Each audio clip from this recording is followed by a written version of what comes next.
Good morning, everyone. My name is Sarah Zohar, and I'm with Sarah Z Designs. And this morning, we have the pleasure of having Mike Peterson from Visionary Design Marketing and Michelle Castagna from Muse Design with us. And we're going to be discussing design harmony. Good morning. Hey there. Good morning. Hi. How are you guys? Wonderful. Mike? Wonderful. Still kicking. Good morning, Mike.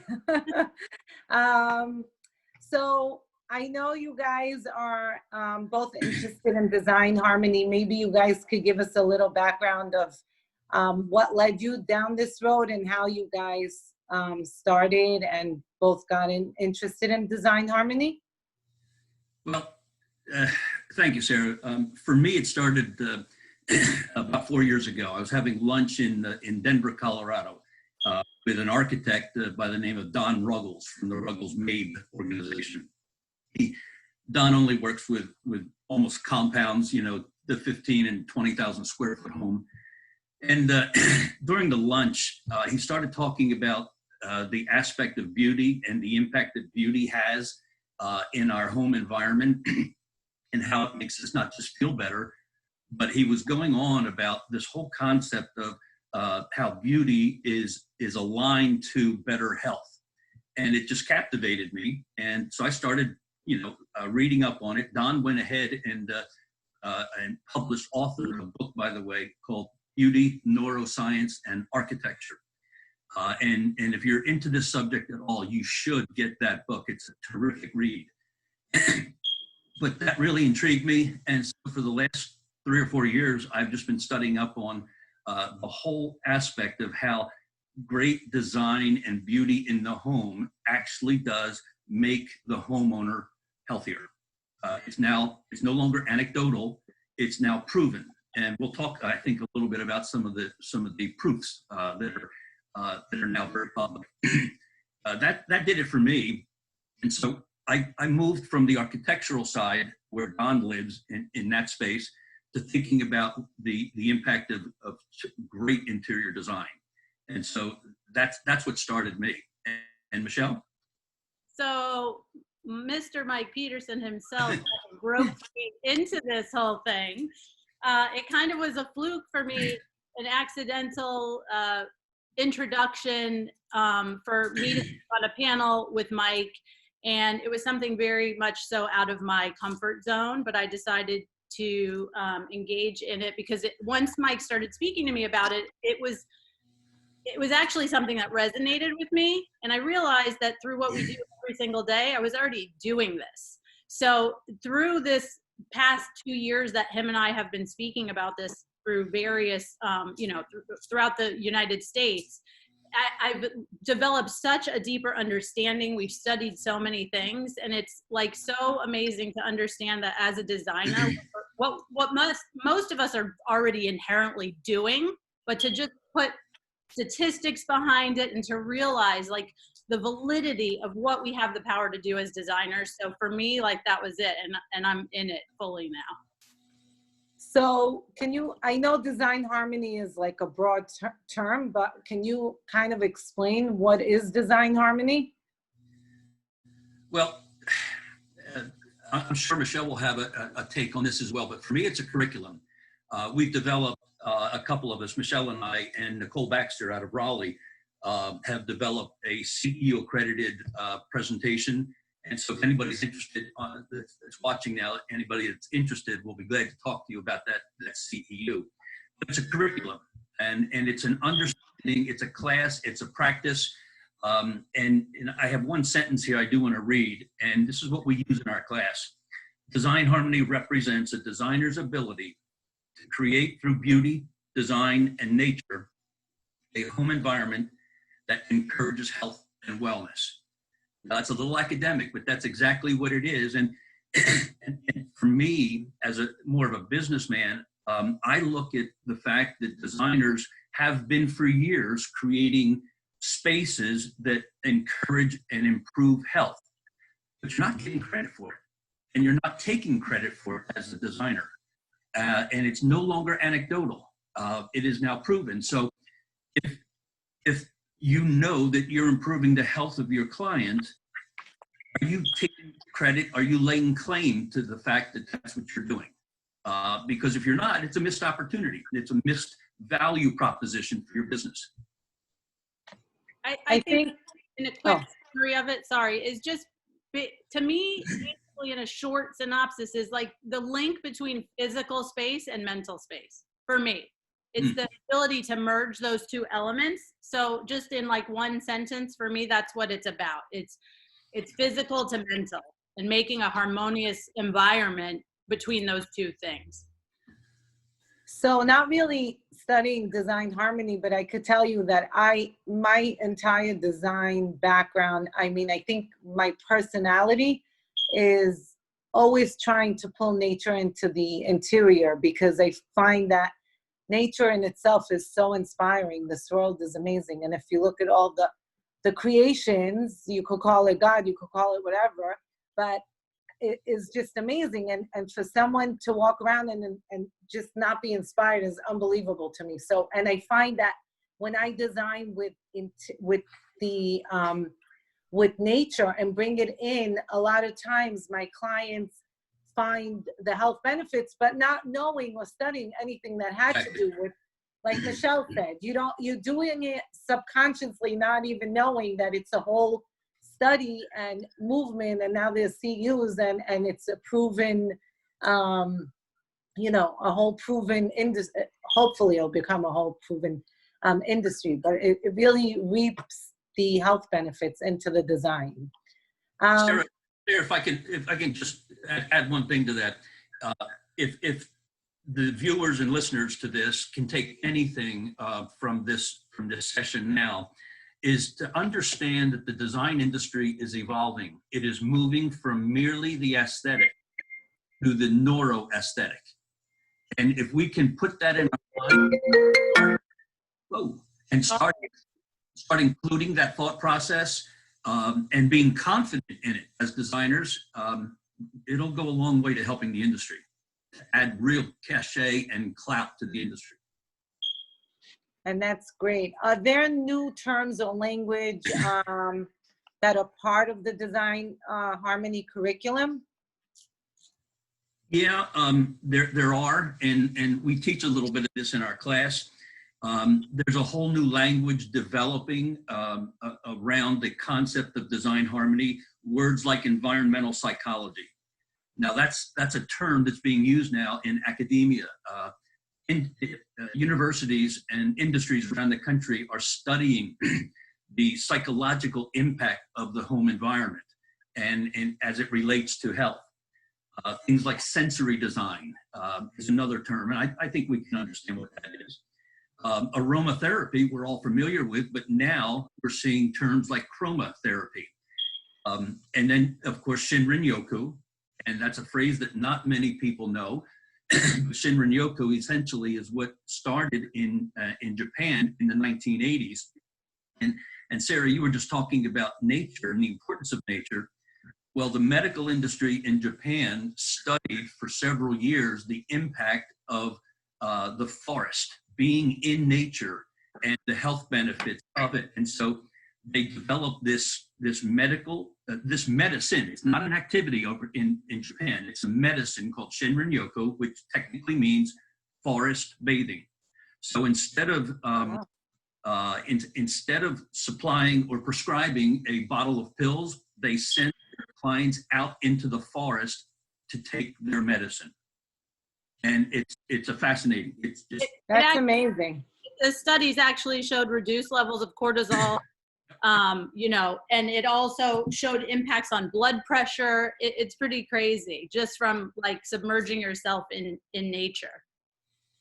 That's extraordinary. I remember I haven't been to Japan, but when I was in China, you just walked around and like from 2 to 4, I think the vast majority of people would spend their day in the park doing all these. They were surrounded, like the beautiful parks with the water and the cut trees, and they would just sit there or do like their Tai Chi and everything. And they have a really long longevity of life. And I was just amazed by it, really.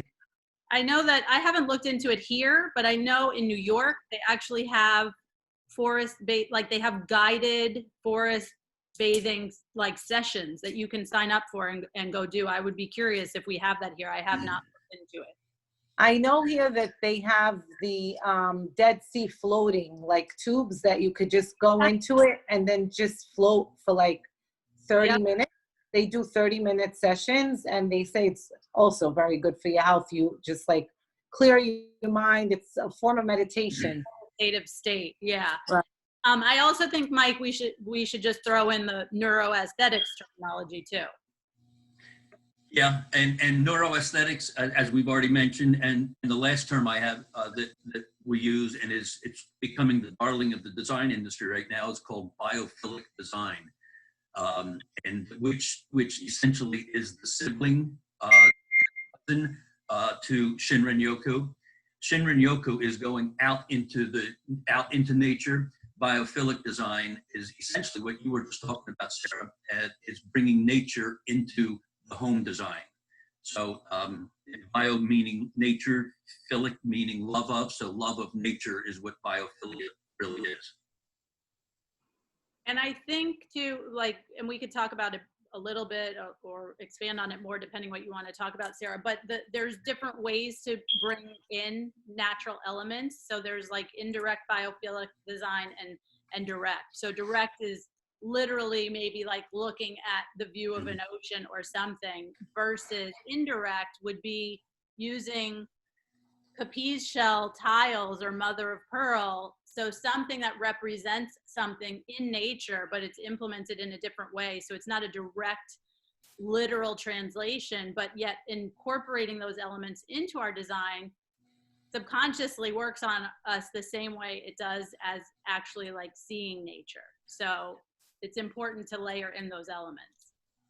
Right. So a lot of times, I mean, most of my projects are in condos, so we get a direct view of the ocean, and I kind of like to incorporate the colors of the ocean. Like behind me, there's a blue water covering, wall covering that looks like water, or we do running water, or I have a love for science, so I kind of created like a plate tectonic wall or natural, beautiful arrangements that kind of pull in all the exterior into the interior. Do you think, and I just thought of this, that design harmony and biophilic design are kind of tied into feng shui? We've talked about that. It's probably another aspect because some of that is more, let's say, of a spiritual basis for people, of a different thought process. We're not against it. It definitely has relevance, but we try to focus on things that are more literally tied to studies. And of course, like that does play a role, but not everybody is on board or believes in it. So we try to relate to things that everybody can actually feel is a real tangible topic. But feng shui definitely has merit. So as far as the world of medicine, is there any kind of proof from the world of medicine that supports, good design enhancing health benefits? Yeah, it's interesting that the medical industry is so far ahead of the design industry in understanding the health benefits of good design. And it's another thing I hope that the viewers will take with them, because let me read a quote to you from the head of medicine at the University of Texas. Okay.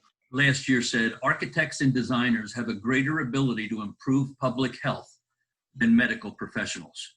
Now think about that. The head of medicine at the University of Texas saying that our industry, have a better chance of helping improving public health than medical professionals. So they already know that we're doing something that we don't even know that we're doing. And there's another quote from the head of, the head of innovation at the Mayo in Rochester, Minnesota, where he said the future of medicine is in the home, and because it's both preventative and curative. So think about that. You've got the Mayo Clinic, you've got the University of Texas, and institutions around the world that are already practicing this, and we need to be up to speed with it. That's absolutely amazing. Wow. Michelle? Yeah, there's so many, to me too, there's so much we could talk about too, because we've studied so many elements to this. But even in Canada and the UK, they're not exactly the same studies, but they both have, in lieu of prescribing pills for medicine, have decided to test this, what UK calls social prescribing. And so they actually, instead of giving people medication, they give them a prescription to go out into nature, to go to a gallery, to take a yoga class, to do things that impact the mental and physical space that you're in, and see how it impacts your health and well-being. And what they found was that through, I think there was like a study of 50 people, they were between the ages of 40 and 75, half male, half female. They had at least 2 chronic conditions. And after eliminating the medication and social prescribing, they found that the people were eating better, they had weight loss, their levels of happiness had increased. So to test these theories about how our surroundings impact us, even though that's not literally within a home, I think we have to pay a lot of attention to it. And I don't want to make this conversation about quarantine, but if we don't learn from this moment how the space we're in impacts us, like, this is the time to understand it. And I'm sure everybody is understanding it now more than ever. And we have an opportunity now as designers, because I think the pressing questions that we used to have to pull out of people about the things that worked for them in their space or that didn't, the answers now are obvious. So we have a huge opportunity now to remind people. And I've had clients, and Sarah, you probably have too, that communicated with me through this time, that have said, thank you so much for the space you created, because I don't know how I'd be feeling through quarantine if I didn't have this sense of calm, this sanctuary, this feels safe to me. Like, that's huge to get those words back from a client and to realize that we have that ability. It's amazing. It really is. I've gotten those calls, and actually we've been, a lot of people have been so unhappy with their home because they're realizing that they're spending so much time at home and they just don't have the proper functional spaces or the design that they want. So we've been doing a lot of virtual design and helping people that way, which I never thought it would be so easy to do, but it works. I actually, speaking of design harmony or the health benefits of design, I was reading an article somewhere in Europe, I don't remember where, the hospital was they were facing the ocean, and they were wheeling their patients on the bed out for an hour a day from the hospital into the boardwalk, just so that people could get some fresh air and look at the ocean. And they were actually improving in their health. So there are studies about that similarly too. I can't remember what the condition was, but they took 2 patients with the same conditions, and they put one in a hospital room that faced a view of something pretty, and the other in a room that faced a brick wall of another building, and the person with the pretty view healed faster. that's me. Interesting, because the whole subject, and again, we're talking about health benefits here, so there should be no surprise that this idea started in medicine, and it was 30 or 40 years ago that what Michelle was talking about, they did, once they started to anecdotally see people improving faster who had better views, they actually did studies and tests, and people that had a window in their room versus that didn't have a window, they did indeed improve faster. So that started to enter the minds of people, of the designers who were designing and sketching new hospitals and how they would build those new hospitals. And I always use the example just because it's so easy to relate to anybody. We don't we don't squawk about it when a hotel charges us more money for a room that has a view and we'll pay for it. Why do we do that? Mm-hmm. That's right. It's just within us.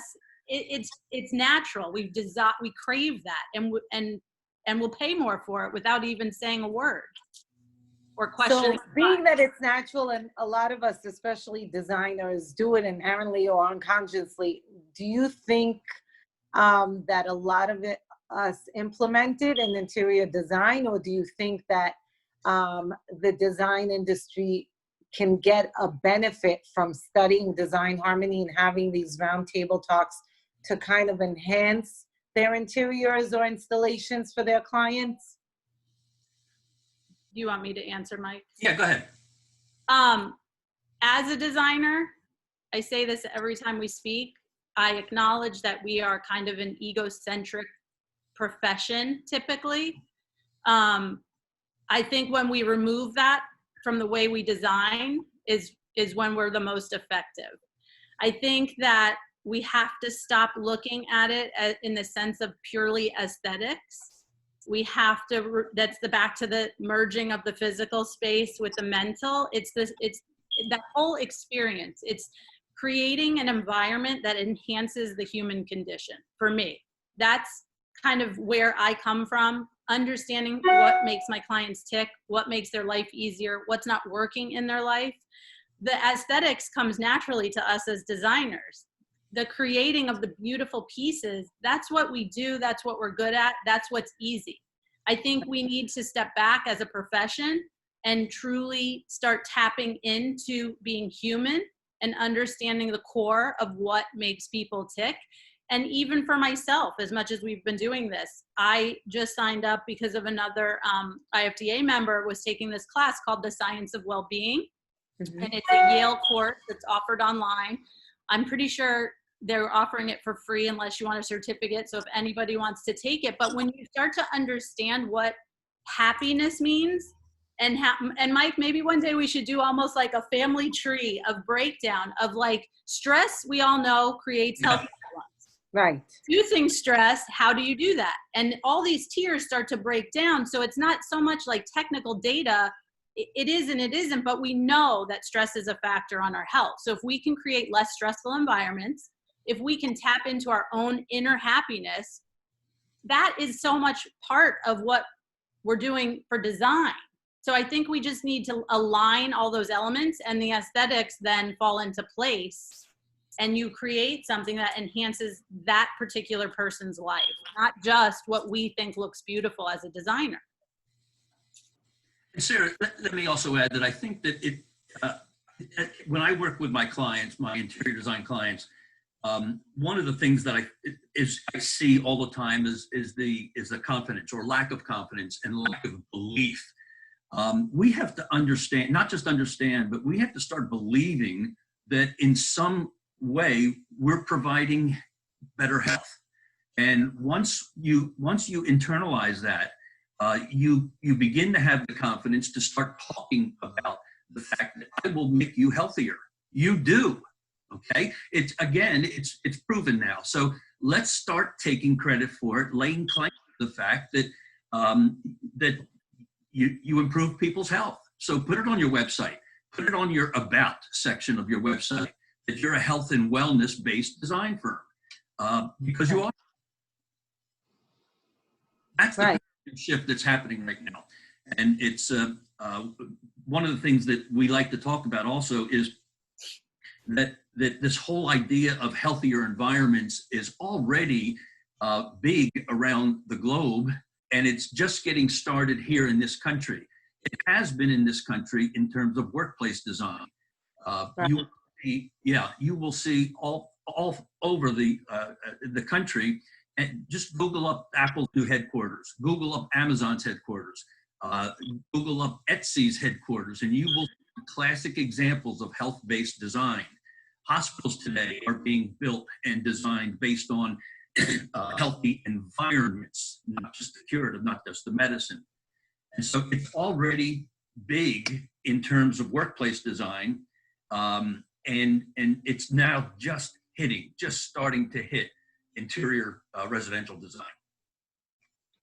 So can you recommend anything for designers to get involved or to get started with Design Harmony, as far as workshops or books or anything that you guys do through the IFDA? Well, what I would suggest, I have on my website, Visionary DM, I have a whole list of articles and books that have been written on this subject. So just go to my website for specific articles and more information. But I think start including, as I just said, I think, start including this messaging, start marketing yourself as a health and wellness-based design firm. Study up on biophilic design, study up on what's happening in commercial design. And you know, if you want, we'll put together a special course on Design Harmony for you. And if there's enough interest, and I hope there is, Michelle and I will be glad to do a special session on Design Harmony, CEO accredited.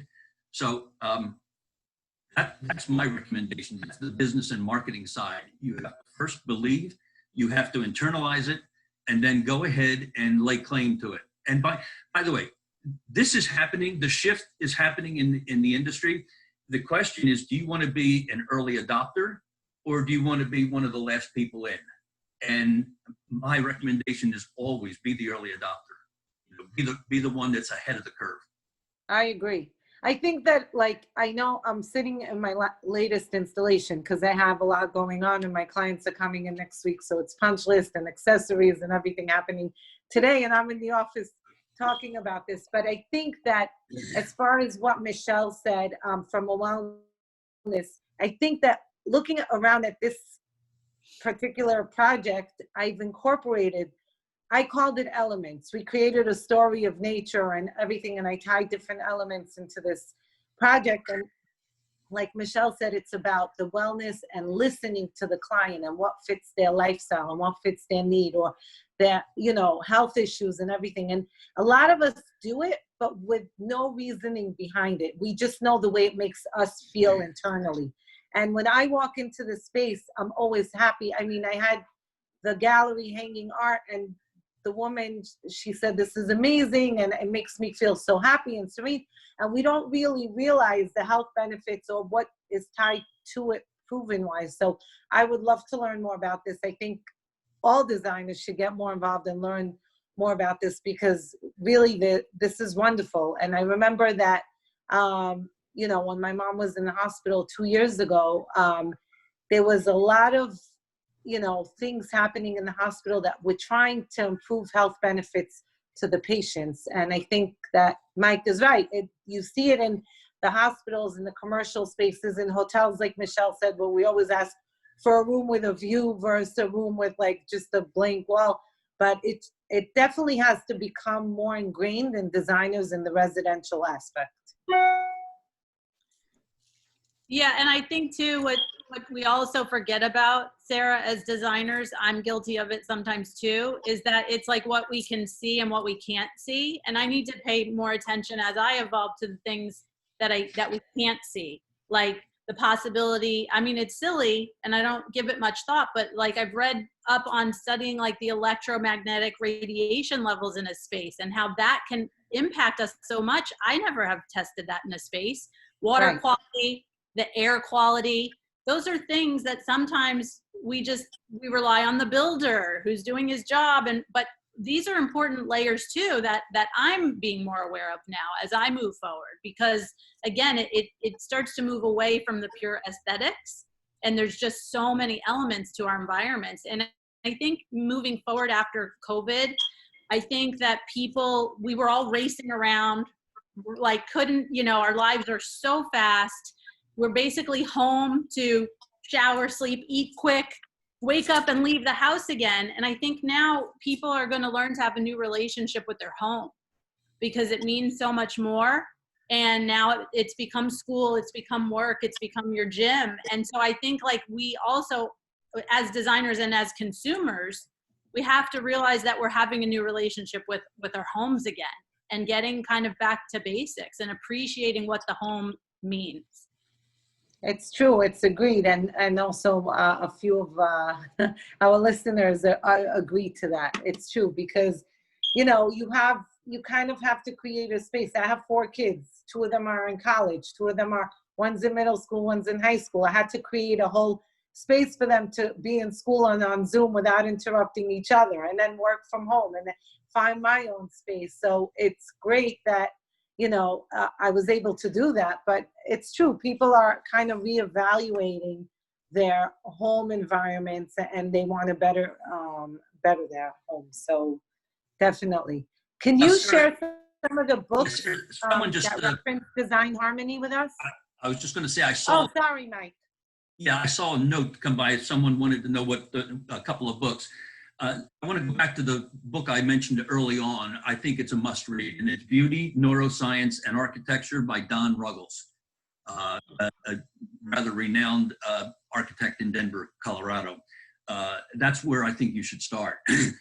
Secondly, there's a terrific book called Nature by Design by Stephen Keller, and he is pretty much the father of biophilic design and its impact in our lives. And we do regard biophilic design, as a pretty important part of design harmony. It is not exactly design harmony, but it certainly contributes to the concept of design harmony. So those would be 2 books that I would start with, and certainly there's a ton of other information online. Terrapin has a great study as well, very exhaustive. It's not a book, but it's 48. It's a 48-page study, so you might want to look at that as well. Okay, great. Very enlightening. Thank you. Thank you. Very. Okay, great. Do you guys have any questions, comments? Do we want to take questions from anybody who's listening? Or I know that you are maybe going to kind of pan the space you're in to show us how you're implementing design harmony into your projects, but I don't know what sequence you want to go in. Sure, I can do that. I can kind of give you like a little feel of the different spaces that were here. So we have this beautiful Philip Jeffries wall covering behind me. And then let me just pan this out 1 second.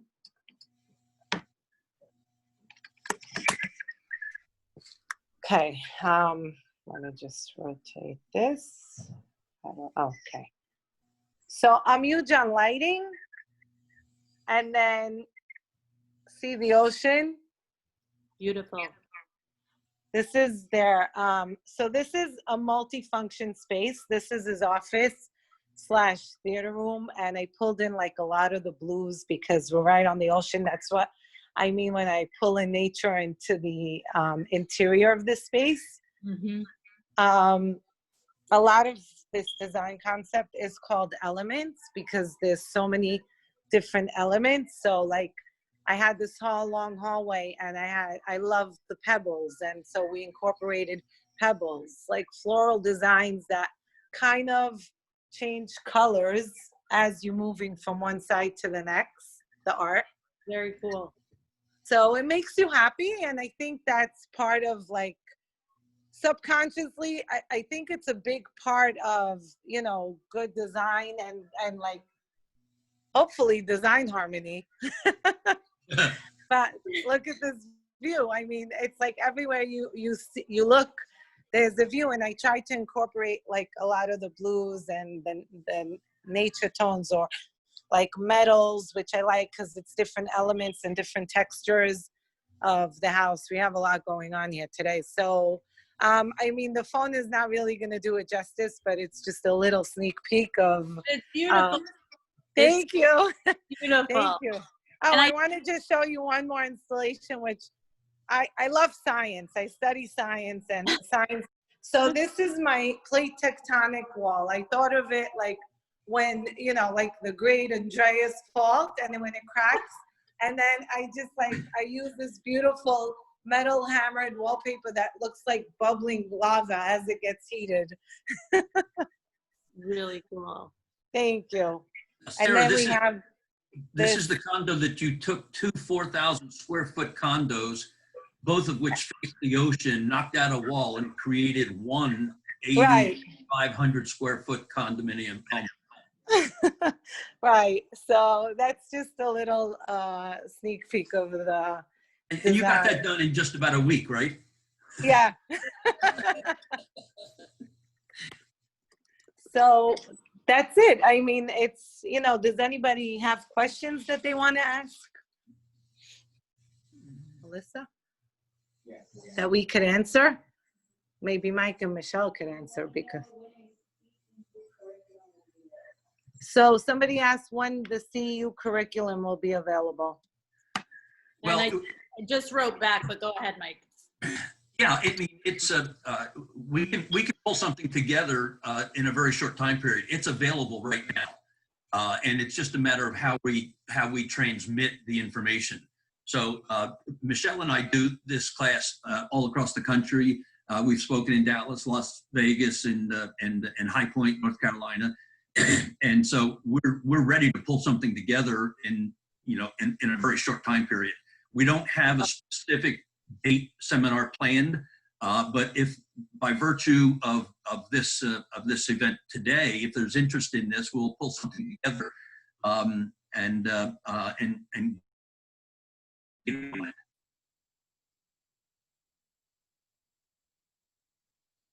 it. Out of it. And We can do our first ever virtual. Thing. Yep. I see a question from Mikey Sand. yes. Mikey?